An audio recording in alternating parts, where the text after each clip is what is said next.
Hey everybody, welcome back to Fuller Life. If this is your first video with us, then you should know that I am Bailey. So recently, within the last year, Tanner and I have gotten really big into having food made from home and knowing what goes into our bodies, what goes into what we're eating, and limiting our processed foods. So because of that, we've really come into bread making. If you haven't seen it before, go check out our sourdough cinnamon rolls. Today we are going to be making another sourdough recipe, and it is for a hamburger bun. It's a brioche style sourdough hamburger bun. Now this recipe in particular has sourdough starter and instant yeast in it. The reason why is because that sourdough starter is going to give you the flavor and the fluffiness, and that instant yeast is going to act as your insurance. So that's enough of that. Let's get going. All right, first we are going to add 1 cup of water into our mixing bowl. We are going to add, I think it's 1 cup of sourdough starter to our mixing bowl. I'm gonna get that all put in here. If you have a stand mixer, then at this point you're putting it in your stand mixer bowl. Next, I am going to add in 2 tablespoons of sugar. You could sub in honey if that's your preference. 1, 2. I'm going to do 2 eggs.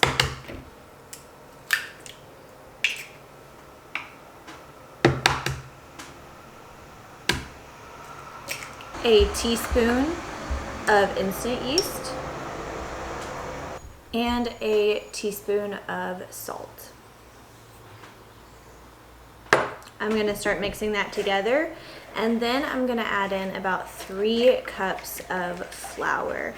We are using all-purpose unbleached flour today. Okay, and I'm going to add it in. I have a 1/2 cup right here because later on in this recipe I'm going to add it in increments. So I'm going to add 3 cups now.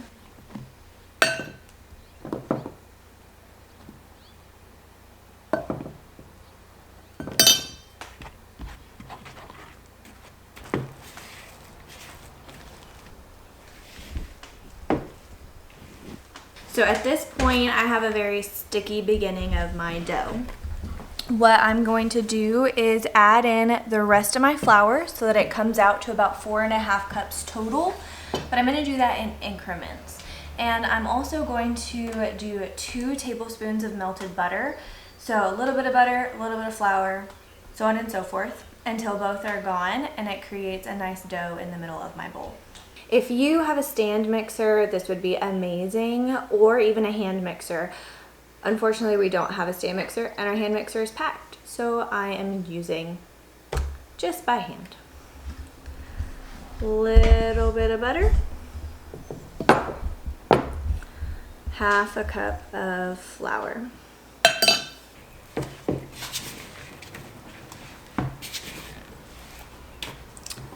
little bit of butter, 1/2 cup of flour.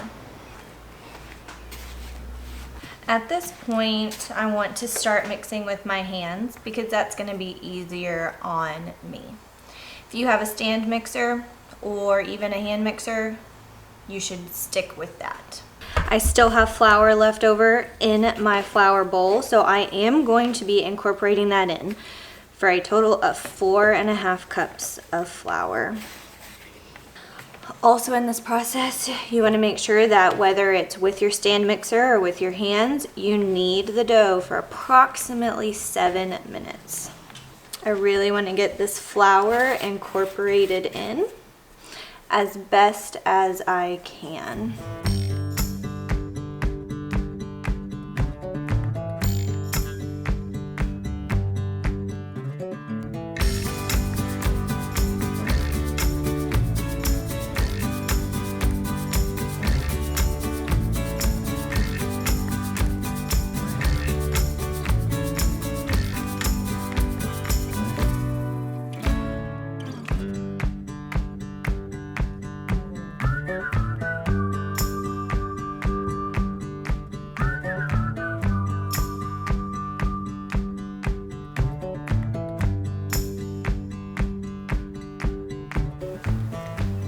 What I'm doing now is just making sure that the little bit of flakiness from the last of the flour is all mixed in. Okay, so now I've got this beautiful dough ball. What I'm gonna do at this point is take a little bit of vegetable oil, something that doesn't have a very powerful taste to it, and get a little bit on my hands and coat my dough ball.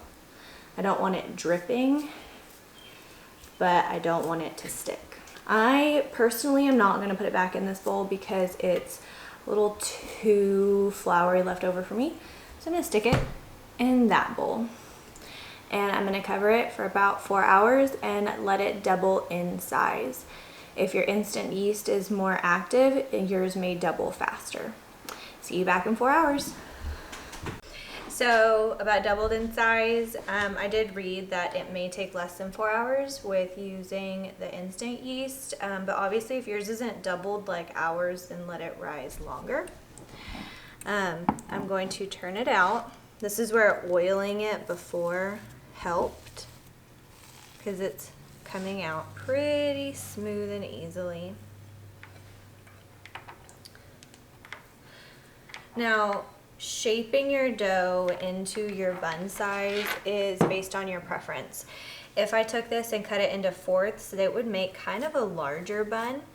So what I'm going to do is cut this into 6 pieces. If you have one of those awesome like pastry knives, this would be a great time to pull that out.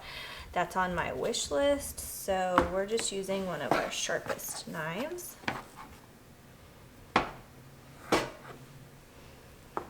Okay, now for this part, I am going to start shaping this into a bun. This is the bottom, so that's why I'm pulling it under, where all of the seams are going to be on the bottom, until I get kind of the shape that I want my bun to be. After that, I'm going to put some olive oil on my fingers and coat it, but I want to do the rest before I get all olivey.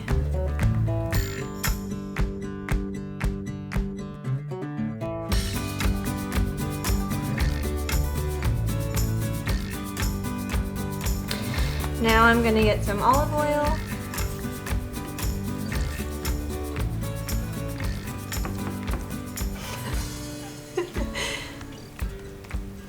Oil them up and set them over.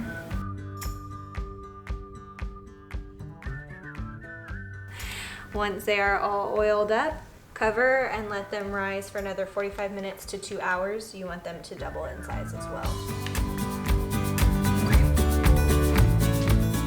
Welcome back. It has been just over an hour of letting these rise and double in size.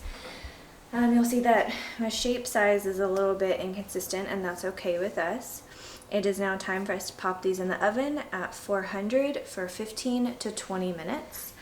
You want to leave them in long enough to have like a nice golden brown top, and that when you tap the top of them, they sound kind of hollow.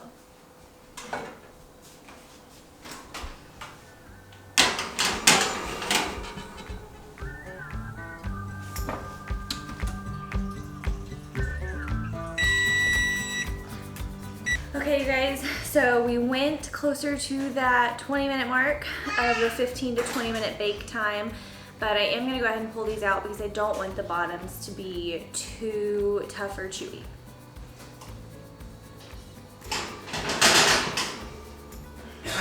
Okay, look at these.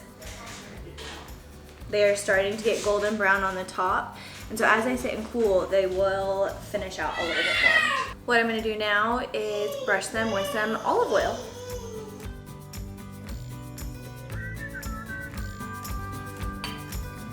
Okay, now that we've gotten them all brushed with olive oil, the job is to let them cool. We will show you when it's time to cut them. Get some butter.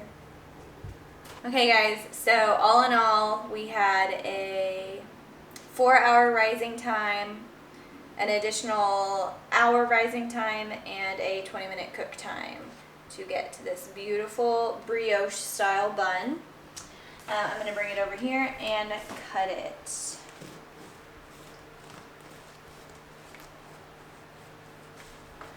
It cut beautifully, guys.